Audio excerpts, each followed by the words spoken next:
কুরবানির নামে পশু হত্যা করা কতটুকু যৌক্তিক? পশু হত্যা করে ধর্মীয় উৎসব করা অনৈতিক, তবুও কেন মুসলমানরা এটা করে? মুসলমানরা রক্তারক্তি করে ঈদের উৎসব করে, কিন্তু কেন? যারা প্রশ্ন করে কুরবানির সময় পশু হত্যা করা কতটুকু যৌক্তিক, তাদের কাছে আমার পাল্টা প্রশ্ন, কুরবানির সময় ছাড়া পশু হত্যা করা সেটা কতটুকু যৌক্তিক? তাদের উত্তর আসবে অবশ্যই এটা যৌক্তিক। এর পক্ষে আমি 3টা মেজর যুক্তি দেখাতে পারি। প্রথম হচ্ছে, আমরা ভেজ এবং নন ভেজ উভয় রকম খাবার খেতে পারি, কিন্তু যেসব প্রাণী তৃণভোজী তারা কিন্তু শুধুমাত্র ভেজ খাবার খেতে পারে। তাদের দাঁত কিংবা পাকস্থলী কোনোটাই নন ভেজ খাবারের জন্য উপযুক্ত না।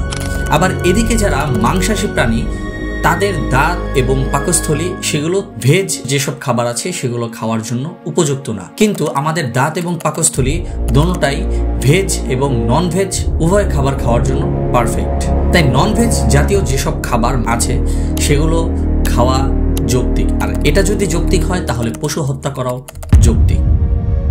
দ্বিতীয় হচ্ছে, আমাদের শরীরে যেই পরিমাণ পুষ্টি এবং প্রোটিন প্রয়োজন পড়ে সেই সমস্ত পুষ্টি এবং প্রোটিন নন ভেজ খাবারে পাওয়া যায় না।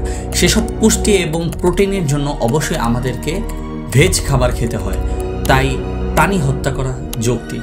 তৃতীয়ত হচ্ছে, মানুষ যদি পশু জবাই করা ছেড়ে দেয় তাহলে একসময় মানুষের চেয়েও পশুর সংখ্যা বৃদ্ধি হয়ে যাবে। এর উদাহরণস্বরূপ, একটি গ্রামে 10টি বাড়ি আছে, প্রতিটি বাড়িতে 10টি করে ঘর আছে, প্রতিটি ঘরে একটি করে গরু পালা হয় এবং এই প্রতিটা গরুই যদি বছরে 2টা করে বাচ্চা দেয় তাহলে তাদের বাচ্চার সংখ্যা বছর শেষে দাঁড়ায় 20টি, এবং আগের 10টি গরু এবং পরের 20টি গরু মিলিয়ে বছর শেষে ওই গ্রামের একটি বাড়িতে গরু সংখ্যা দাঁড়ায় 30টি। গ্রামের আরো 10টি বাড়িতেও যদি সেম কাহিনী হয় তাহলে বছর শেষে পুরো গ্রামের গরু হিসেব করলে আসে 300টি।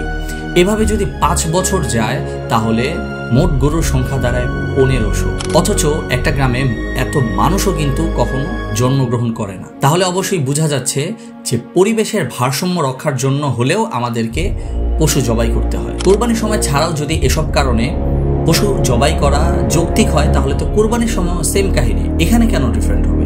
আর মুসলমানরা ঈদুল আজহাতে শুধুমাত্র সেসব প্রাণী জবাই করে যেসব প্রাণী তাদের জন্য বৈধ করা হয়েছে। পশু হত্যা করে ধর্মীয় উৎসব করা অনৈতিক, তবুও কেন মুসলমানরা এটা করে? আগে বুঝতে হবে উৎসবের সিস্টেমটা কি।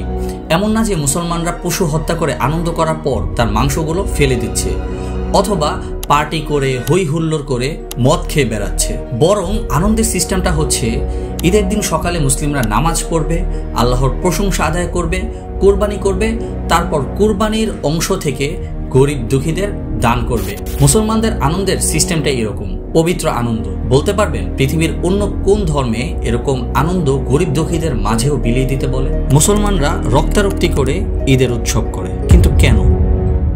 বাংলাদেশের মতো ঘনবসতিপূর্ণ দেশে একসাথে এতগুলো গরু জবাই করলে রক্তে তো লাল রঞ্জিত হবেই, যেহেতু এ দেশে এক স্থানে জবাই করার কোনো সিস্টেম নেই। রক্ত ঝরিয়ে রাস্তা লাল করা কিংবা পরিবেশ নোংরা করা এটা কোনোটাই ঈদুল আজহার বৈশিষ্ট্য নয়। যদি নির্দিষ্ট স্থানে কোরবানি করার সিস্টেম থাকে তাহলে রাস্তাঘাট অপরিষ্কার বা নোংরা না করে ওই নির্দিষ্ট স্থানে কোরবানি করাটাই বেশি উত্তম। প্রতিদিন কসাইখানায় যে পরিমাণ পশু জবাই করা হয় তার রক্ত আমাদের চোখের সামনে আসে না, অথচ সেখানেও কিন্তু রক্ত ঝরছে। শুধুমাত্র ঈদের দিন আমাদের চোখের সামনে কোরবানি হয় বিধায় আমরা দেখছি রাস্তাঘাট রক্তে রঞ্জিত হয়ে যাচ্ছে। কিন্তু তার মানে এই নয় যে শুধুমাত্র ঈদের দিনই রক্তে রঞ্জিত হচ্ছে, অন্যান্য সময়ে রক্তে রঞ্জিত হচ্ছে না। যারা মুসলমানদের ঈদকে রক্তারক্তির উৎসব বলে ব্যক্ত করে তাদেরকে বলতে চাই, তাহলে আপনাদের খাদ্যাভ্যাসও রক্তাক্ত খাদ্যাভ্যাস।